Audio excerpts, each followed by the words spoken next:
Alright. Okay. I don't know where to begin, alright? So, here we go. We're gonna start. Today we're gonna make some pho. And this video, I told Daria and Joe I was gonna make it, so it helps give them some instructions. That way, I feel like it's easier, because if I fail somehow, they can be reassured that at least it's realistic, making it at home.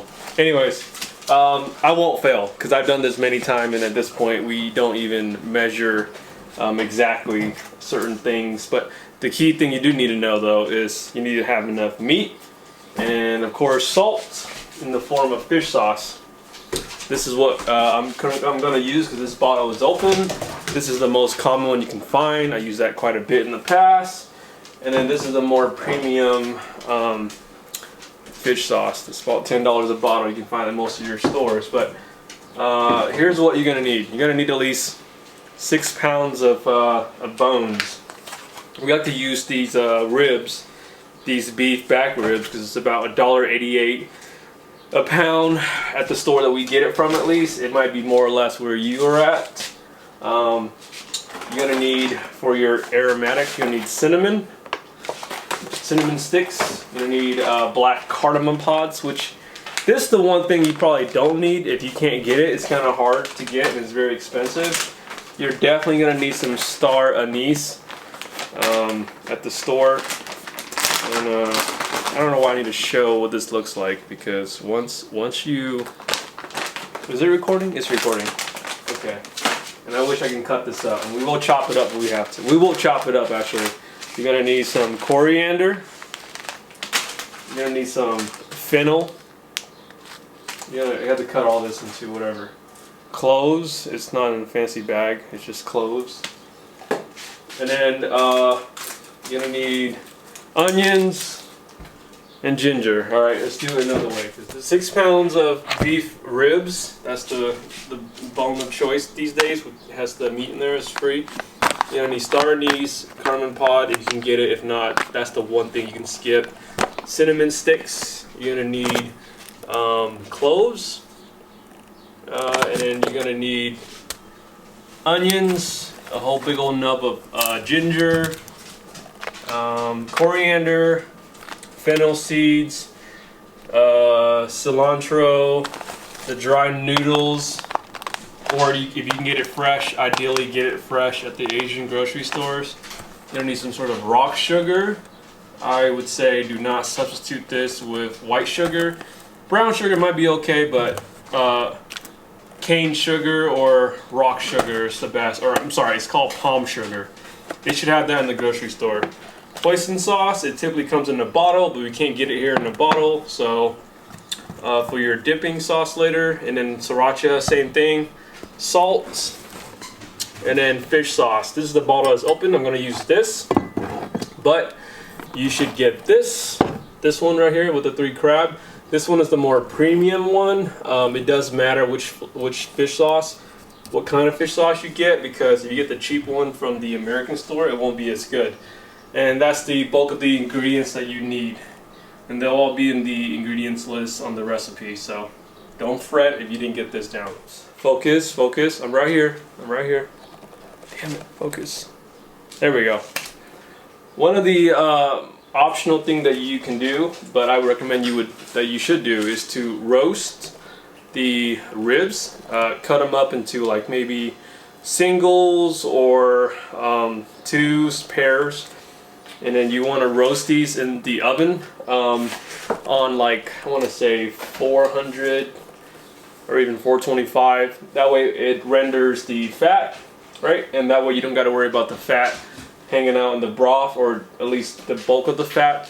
And at the same time, you also do want to roast your onions and your ginger. You want to slice your ginger in half and then roast it.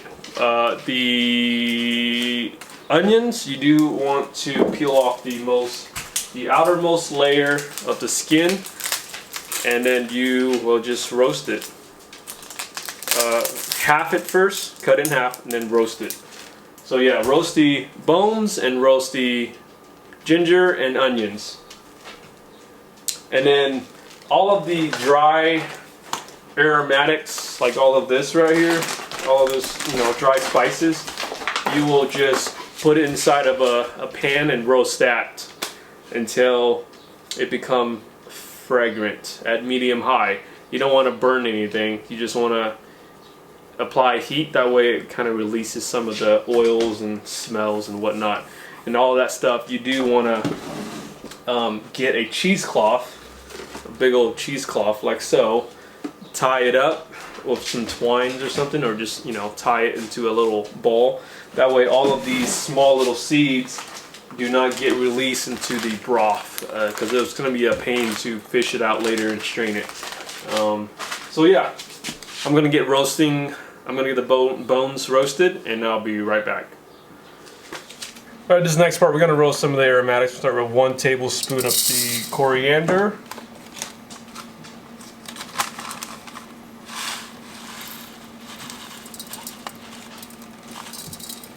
1 tablespoon of the fennel.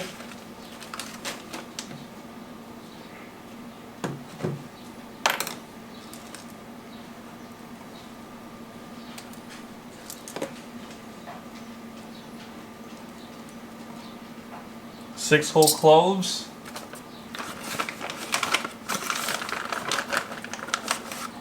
1 black cardamom seed. I'm gonna put 2. Just 1.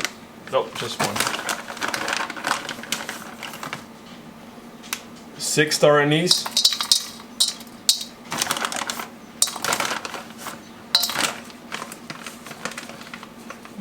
That's it for the aromatics. Oh, and a cinnamon stick. 2 cinnamon sticks. All right.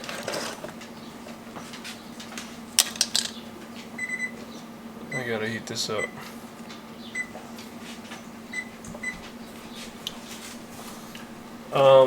You can, well, I don't know. Let me put this back again.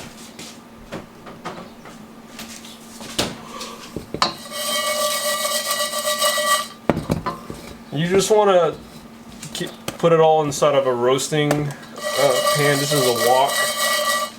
So you don't want anything to burn, so you want to put it at a medium high on my digital, or medium high. So that'd be like a 7.5 to 8 for me. And it'll take you a few minutes.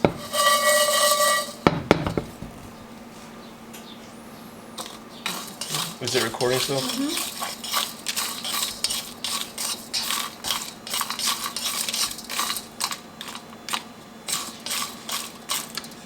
So the recipe will, whoops, I don't want to do that, that's gross. So the recipe will have the minimum, but sometimes I like to put a little extra of certain things in there, like in this case, extra cinnamon stick and the cardamom pod. But start with the base, and then once, if you like your pho to taste more spiced, or whatever you want to call it, then put more in there.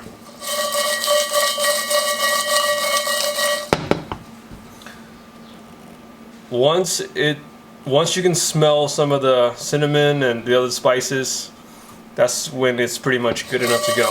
You just want it to release the, dang it.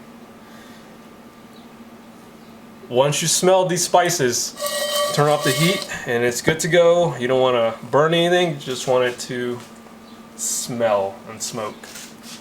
I said it wrong. I'll just cut off at the heat part.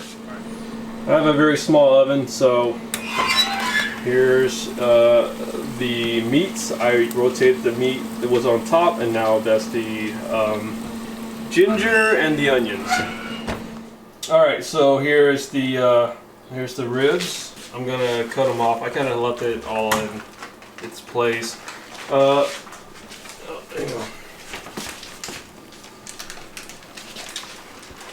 Here's all the fat that render off of it. There'll be way less fat in the broth, and more fat will get released as you're cooking it for hours on end in the pressure cooker. Here's the onion and the ginger. It blistered over because that was really close to the heat source, but that's okay because it's going to add a lot of the smoky, nice smoky flavor, which is what you want.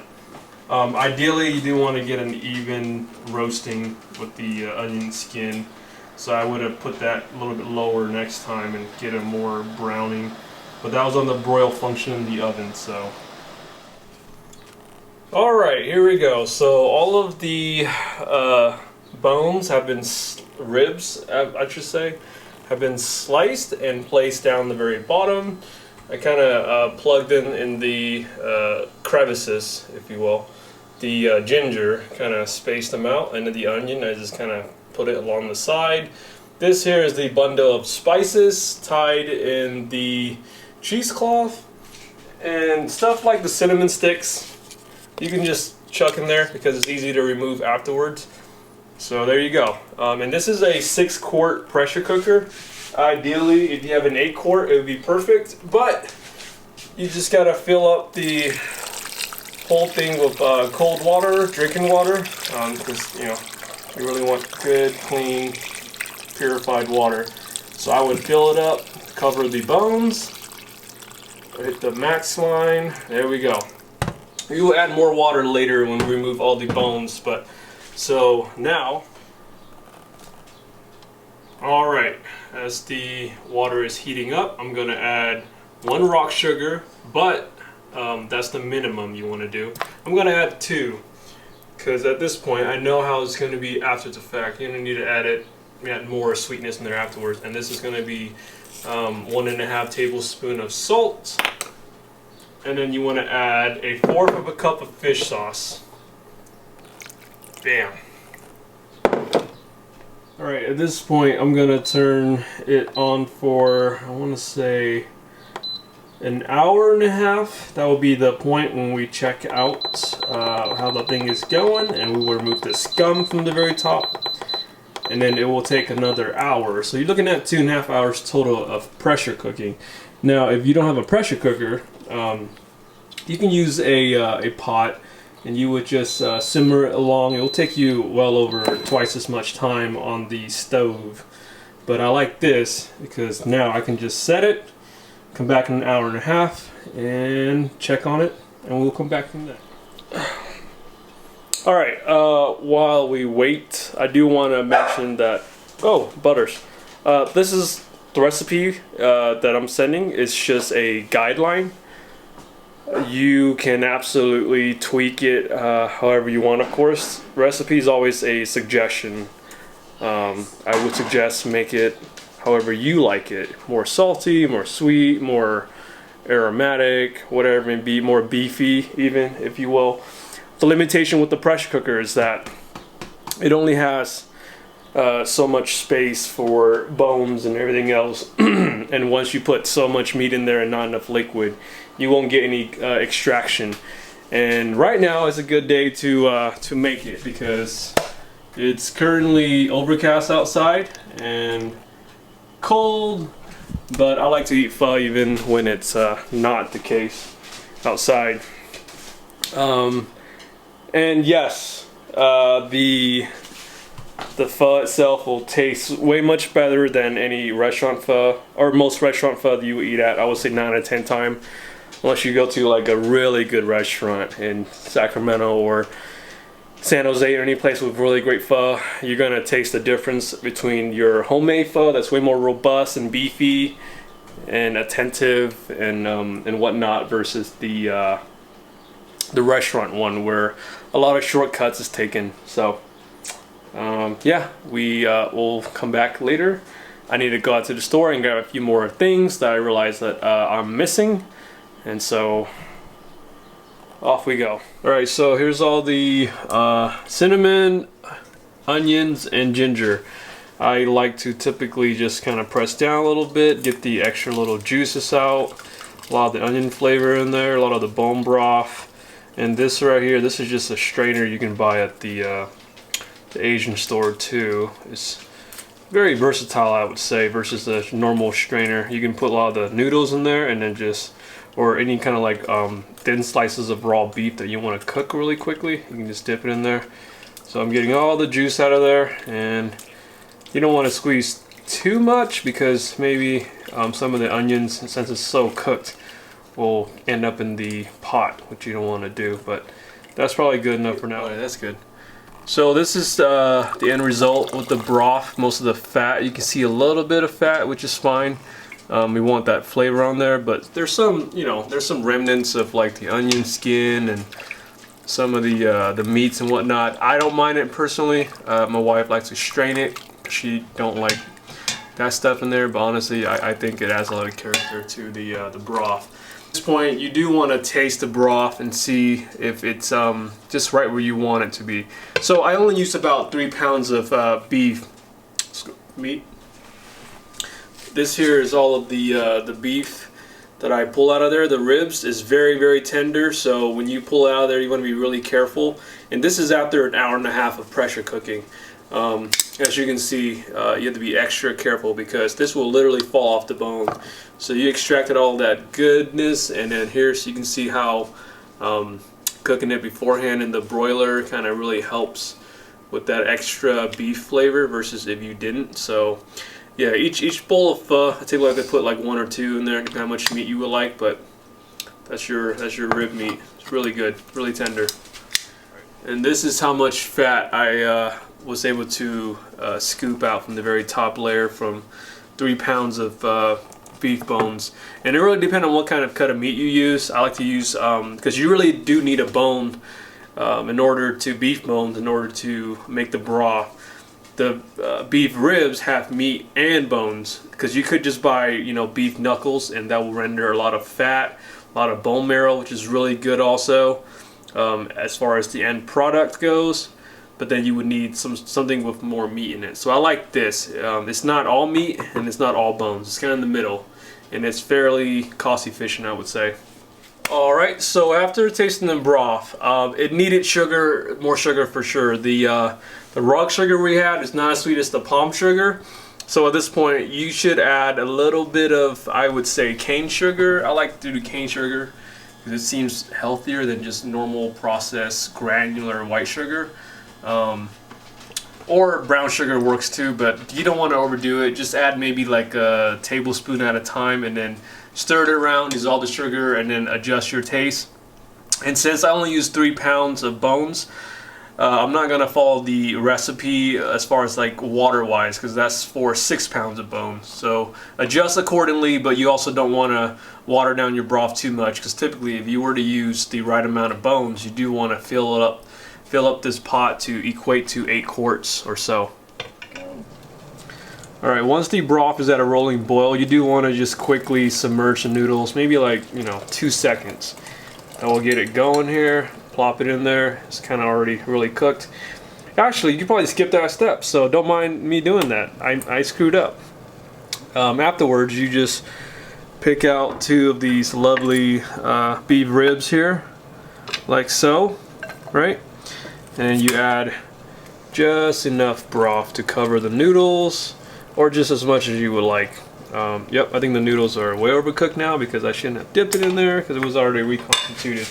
And then you come over here, all you gotta do is just as much as you like. You want to put the onions into the broth, that way it cooks. And then squeeze a little bit of lime on top, and yeah, there you go. There's your bowl of lovely pho. And then to accompany the bowl, this is hoisin sauce and sriracha. I like to dip my meat into the hoisin sriracha mixture as I eat it. And some people like to mix it into their broth, but I don't do that because I feel like it just kind of takes away from all the hard work of the broth that you made. So, alright, you really want to also buy one of these soup spoons, something like this, at the Asian grocery store as well. It makes the experience way more enjoyable than using a typical spoon. There's a really deep well, so you can get a little bit of broth and everything else you want. So there you are. A nice bowl of homemade pho. It will surely be better than most restaurant you go to. I guarantee it, because we agree. No bias. Yeah. All right. There you have it. A homemade bowl of pho. I can almost guarantee that it'll be better than any pho you ever had. Not because you made it only, but because you put a lot of love into it. Because when you eat this compared to the restaurant, you'll be like, dang, why the heck are they so lazy? I'm really hungry. I'm going to get going and eat this delicious bowl. Taste a little bit of the broth. Shout out to the Ryans. You guys made me do this video. I love you guys, and I'm glad I get to share this with you. You didn't make me do it. I just wanted to do it for you because I thought it'd be really fun little guide. So anyways, hope you guys are doing well.